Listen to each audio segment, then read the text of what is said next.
So this is the axis I care about now. I just care about how do we start to figure out what are the right choices? What do those even look like? And in this story, the work I think that needs to be done, I think it's way too early to ask politicians to really be bold and go forward and do things, because we lack critical awareness. We don't have yet critical awareness around these issues, as I've described them, out there sufficient enough so that we can lead to the next stage of that, which is to move from awareness. I'm aware of inflation as a concept, but let me deepen that so I actually understand inflation. How did it behave in the 70s? What did it look like in the 1820s? We have to go from awareness to understanding before we really begin to aggressively move into either solutions if we have a problem on our hands or intelligent responses if we have a predicament on our hands. So this is the work that I've been engaged in. And I've been really focused up on that first one. A, awareness, and then B, working on deepening understanding. And so that's the work. Everybody, I think, has to be involved in it. I think we're at a changing paradigm. And I hate that word because in business school, they use paradigm too much. You know, Beanie Babies were a new paradigm, right? But I think it applies here. Because what we're talking about, the old paradigm, might have included where we could count on, to the point of just assuming, that there would be more energy each and every year. It could filter into all of our plans. What if the new paradigm has something different in store for us, which is slightly less energy each year? What does that change? What's impacted by that? How many things does that ripple through? It's pretty profound where that goes. What if the old paradigm was we could count on more resources each and every year? More copper, more tin, more wood, more fish, everything. What if the new paradigm happens to be a future where we face fewer resources on an ongoing basis? Do we know how to manage for that? What do we do? What's going to change? These are important questions. What if the old paradigm was reliable economic growth every year, and the new paradigm includes reliable economic shrinkage every year? These are entirely different universes. And so wrestling with these is something where, again, the most valuable thing we could give ourselves is time, because there's so many implications to this and so much work to be done that the more time we can have, the better chances we'll have of managing a good outcome of this. The real implication of this is we need to have space for non-status quo solutions. We need to have ways in which, when creative, intelligent individuals find ways to maybe start to navigate this territory, that they have the resources, the backing, and most importantly, the support they need to get those ideas out there. And there's a lot of people out there right now today pursuing very non-status quo things. There are people I know about who've decided to up and move out to the country and raise chickens. There are people who have decided to completely switch professions. So individuals are out there navigating their own personal non-status quo solutions at this point, but we need more than that. I believe that we need to have the equivalent of movement. We need to create territory for politicians to actually be bold. And so if I'm talking about a change to the status quo, I can't think of a single example where the status quo was seriously changed from the inside out. Environmental movement brought kicking and screaming in. Women's rights, labor rights, civil rights. All of these changes to the status quo were brought by people from the outside in. And that's why I work in the way that I do, rather than from the inside out. We got to get the story right. Stop me if you've heard this one. Houses always go up in price. All right, you heard that one, right? So that was a story we had in our national narrative up until about 2005-06. As late as 2007-08 for some folks, right? Because we had that story, we did a lot of wrong things. We built houses we didn't need. We paid too much for them. We got over leveraged. We built fancy financial derivatives, all predicated on the story that houses always go up in price. Because that was wrong, it would have really helped if we had a different story in play tremendously. So what are those wrong stories that we've got today? Well, if one of them is the economy always will grow and must grow, and that's not the right story, we're going to spend an enormous amount of energy essentially building subdivisions where we shouldn't, trying to recreate something that is no longer the story that actually works right. And we need a vision. In the absence of a national narrative that makes sense, people are painting these visions for themselves in ways large and small, community levels, individual level. But man, we need a national narrative that makes sense.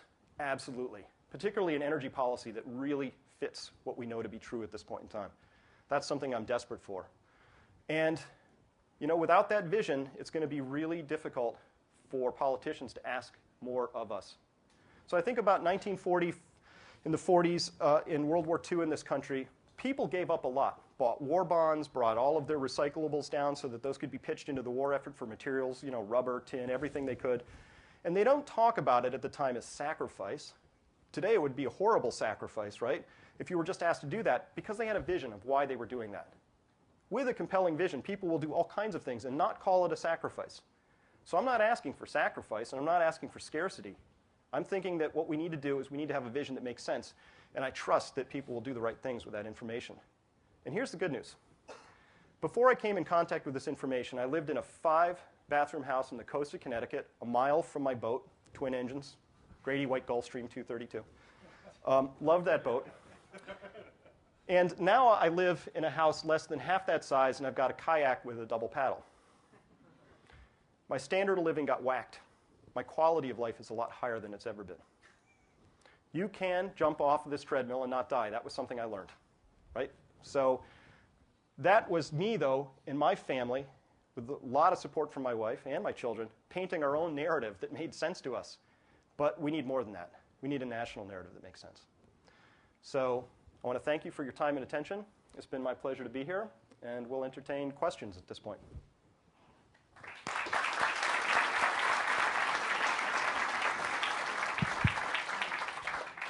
Thanks, Chris.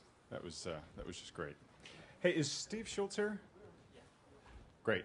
For those of you who don't know Steve is the head of Yahoo Finance. Again, they're the sponsor of the event here today. Steve's going to kick off the Q&A with a couple questions, but I'm sure many of you have a lot of questions to ask Chris about the material he presented, and maybe even some specific questions about what you as individuals might want to do. So let Chris kick it off, and then we've got mics here in the center. You guys can come up and ask your questions. Hi, Chris. Thanks for joining us today. I have two questions. One is kind of selfish, and the other is a little bit broader. Number one is, should we be shorting oil stocks and buying alternative energy? That's the selfish one. And then number two, if I look at this in the problem lens, right, alternative energy is a solution that brings to bear on a lot of our physical constraints around oil. Love to get your point of view around alternative energy as a solution to some of the energy problems that you talked about. Absolutely. So you should absolutely short oil stocks if you want to get killed. So if you got spare money to donate. It's my strongest belief that with the production shortfalls that are going to result from the Deepwater incident, because we're going to be constraining future exploration and discovery in a very important area, that we're going to be facing estimates range from 200,000 to 1 million barrels per day shortfall in future production, depending on how long this moratorium on drilling lasts. So that's going to come at a pretty awkward time, because what I expect is going to happen is that all these trillions of dollars are going to come roaring into the economy and the world. They always do. But they're going to basically be like giving adrenaline to a patient that probably needs to rest for a bit. And that patient will get up and start lurching around, doing things that look like good, strong economic activity. That will increase demand for oil. What's been amazing in all of this is that the so-called third world or developing world, their oil consumption patterns and habits have hardly even hiccuped through this whole process. The developed world definitely dialed back their consumption during this, but you watch the Brazils, the Chinas, the Indias, they're just carrying off.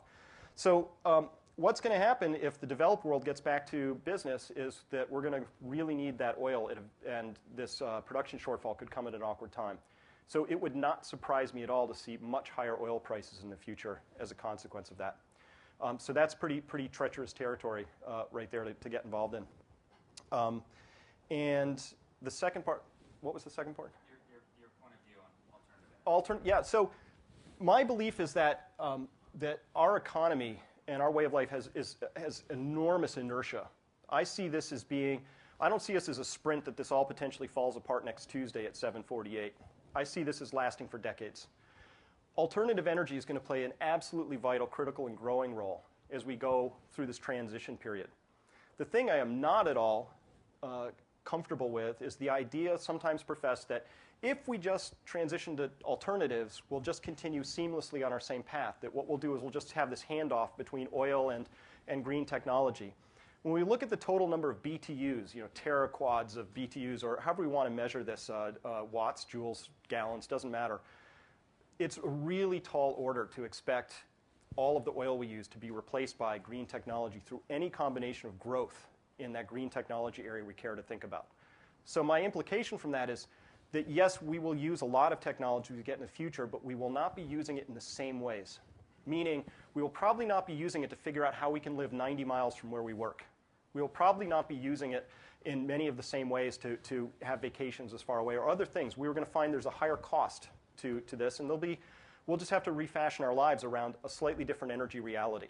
And so this is where I truly believe if the last 20 years was dominated by we had all the oil we needed, just it was a question of price, to one of even mild scarcity, we'll find that that'll start to really ripple and adjust our behavior patterns very rapidly. And we saw that even in the economic crisis of 2008 and 9. People really changed their behaviors, buying behaviors, driving behaviors, all kinds of things really shifted. So I'm a huge fan of alternative technology. Just put solar thermal panels on my house. They just got installed last Friday and are up and running. I think there's just a lot of things we can and should do. But one of them won't be thinking that that will give us a seamless transition so that we can just keep doing what we're doing in exactly the same ways. There'll be some changes there. Any other questions? Yeah, can you come up to the mic if you got them? Our tax situation today is we tax things that we'd like to encourage, like income, sales, savings. What if instead we got rid of those taxes and had depletion taxes or carbon taxes? How do we encourage the behaviors we want? Well, the first thing is we have to get a clear vision of what behaviors we want to really encourage. So if we first came to the consensus decision that it's really important for us to not be running through our resources, that we want to use less of them, reduce, reuse, recycle, go through the 3 R's, then I think we could craft policies around that would enforce, and some behaviors punish other behaviors. There would be ways to guide that, and I think there's an enormous role for policy in that front. The first thing we're going to have to do, though, is we're going to have to get a little trust back in this situation. And the lack of trust that I run into a lot in this story are people who remember that in 1988, Alan Greenspan sat before a Senate committee and said, here's how we fix Social Security forever. We double the taxes on it, and we put it into this trust fund, and it's good forever. The problem in that story was that the money went into the trust fund and then flowed straight out into the general obligation spending fund and was all spent. So that there is actually no money in the Social Security trust fund, right? So the first thing we'd have to do is repair the trust before I think we could politically go down that avenue where people would trust that if money was gathered through taxes through this behavior piece or modification, that it would go where we thought it was going to go. There's still there's quite a bit of work to be done there. But absolutely, I think it's got to be a component of this. We see it in Europe. They have very high taxes on fuels over there, liquid fuels, and as a consequence, they have very different behaviors. People live a lot closer. They drive much smaller cars. They're a lot more conscious about the amounts of fuel that they use. So yes, those are important ways to modify the behavior. We could do that. I still consider taxes to be kind of a heavy club. I'd prefer if we could do it through the equivalent of a really uplifting speech with a narrative and a vision that made sense, because I think we would have to have that come forward.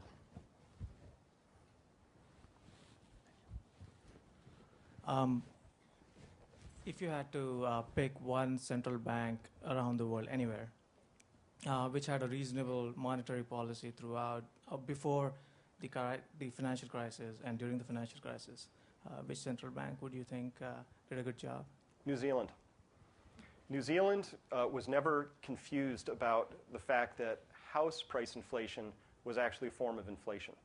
So New Zealand never really went to the punch bowl and encouraged a wild speculation in houses. So if you thought there was wild speculation here, you should have seen what happened in Ireland. And if you thought that was incredible, you should have gone to Spain. I mean, there were explosions all over the globe, but New Zealand wasn't really one of them because their central bank governor was on record early and consistently throughout saying, we're going to keep rates high because we're uncomfortable with the amount of house price inflation they were seeing. And they were seeing it just as a spillover, I guess, just somehow came through the air across the borders. People were still engaging in it, but they kept a lid on it. So a central bank has to be aware that asset inflation is a form of inflation for me to consider them to be at all legitimate in this story. To consider the price of milk to be your only form of inflation when really, truly stock inflation, bond inflation, and importantly, housing inflation are just as critical in that story. Back there.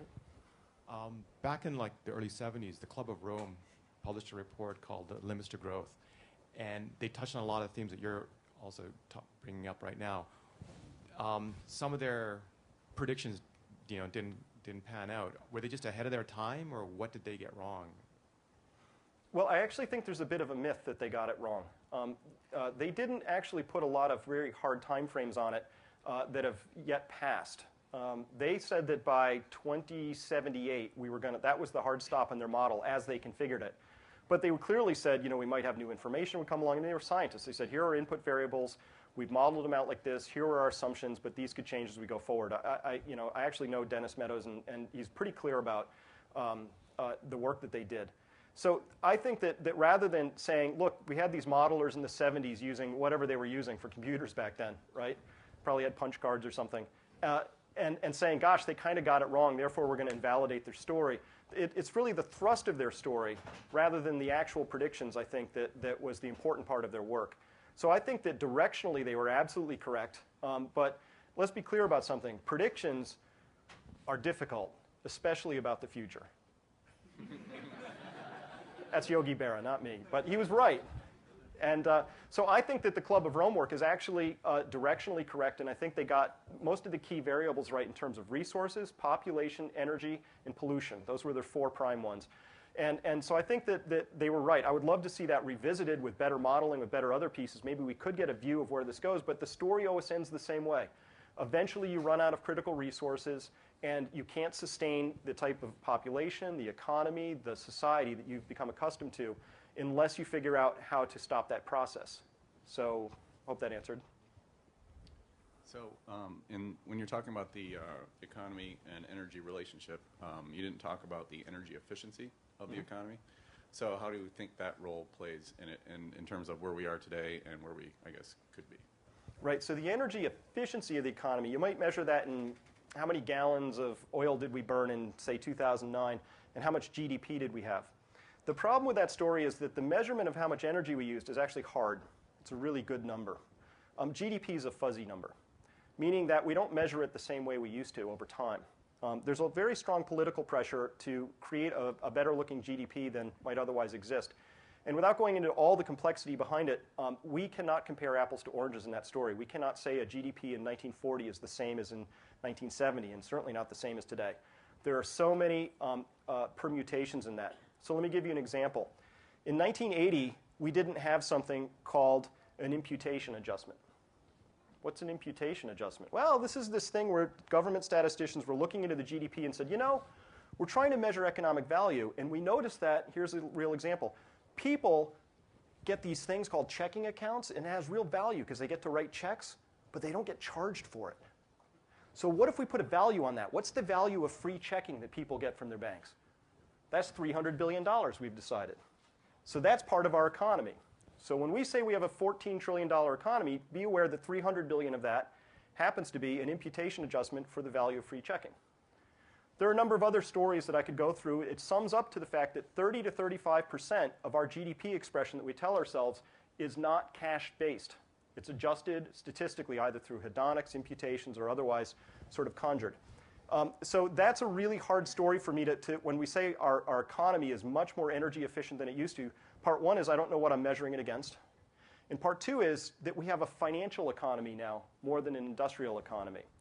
And so it's, if Citibank is out there using huge derivatives to generate what appear to be enormous returns, and that gets plugged in as part of our economic activity, is that as real as when GE goes out and creates 200,000 jobs and $160 billion of economic activity installing turbines and things like that? Are those the same? So we have a lot of moving pieces in that story, and it's not clear to me that we actually have a more energy efficient economy to the extent that it's been claimed in the press that I've seen. I think it's a little less. So it plays a role. Efficiency plays a role. Productivity improvements, those are important. But all of those tend to be really incremental. You don't get 20% more productivity next year. That tends to be 2%, 3%. It's important, but it's not something you could say, we're going to really buckle down Manhattan Project on productivity. We're going to double our productivity next year. That's not how the economy works. So it's just part of the story, but it's not something that I'm really hopeful is going to be a big driver. So I agree with all that you said, but given the dysfunctional political system that we have, what is next? I mean, is it our fate to just accelerate towards this upcoming cliff or something else?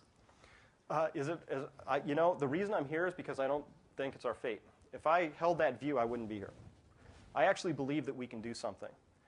5 years ago, when I was giving this talk, I was a little ahead of my time on that one. I remember my most uncomfortable moment, 2005, I gave a version of this talk, but it was 20 minutes, so I just focused on housing. And I gave it to the Brattleboro, Vermont Rotary Club, and I thought the two real estate agents in the back were going to follow me out in the parking lot and beat me up.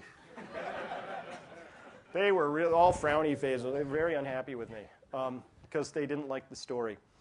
But I can tell you that interest in this has exploded, and that more and more people are getting onto this story, and that what I'm trying to do is create a tipping point of awareness.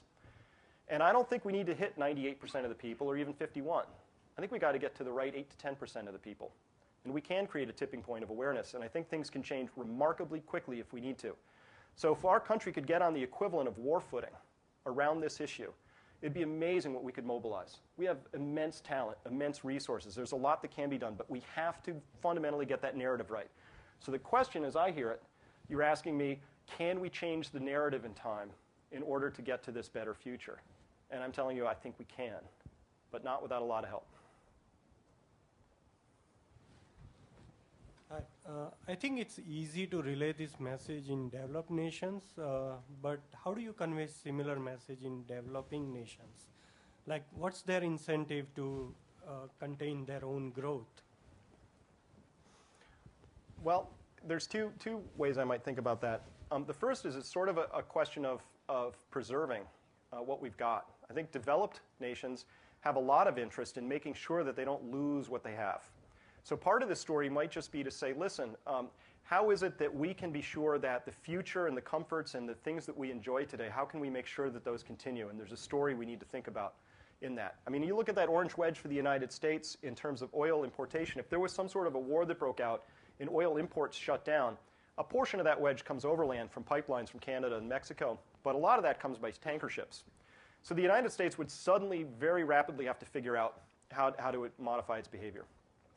The second part of that story is that there are a growing number of people in developed nations who have started to sort of lose the thread on the story and have started to say, you know what, maybe we should be doing some things differently. The Deepwater Horizon is really, I pegged that the day it happened. I said, this is a really important event. For people who understand what's going on, that wasn't just any rig. That was the most sophisticated rig in the world. And it wasn't staffed with a bunch of guys they found on Craigslist. Those were the Apollo crews. Those were the best of the best. So a lot of people in this story, they have a faith underneath it, particularly in developed worlds, that technology will get us out of this. There's a form of story that sits there. And there's a lot of data to why you could hold that view. But Deepwater tells us that there's a limit to technology. And for people who understood the importance of that rig and what it really represented, it meant that we're actually at the outer edges of what we can do in this story in terms of counting on technology to get us more and more and more. And that's an important shift that started to happen. So I see in the developed worlds, more and more people are starting to get that story that something's fundamentally off on our former story, which was more, more, more, but that maybe they want to have a different story anyway. Maybe we can lead lives that are just as purposeful, just as rich, maybe slower. Maybe there's less of a rat race element. There's all kinds of ways we can sort of start to fashion this other story. But for a developed nation to think that its technological superiority is going to carry the day, I think that story is really fraying at the edges. And so I have every hope that developed nations have the creative, intelligent capabilities to see this for what it is and respond intelligently.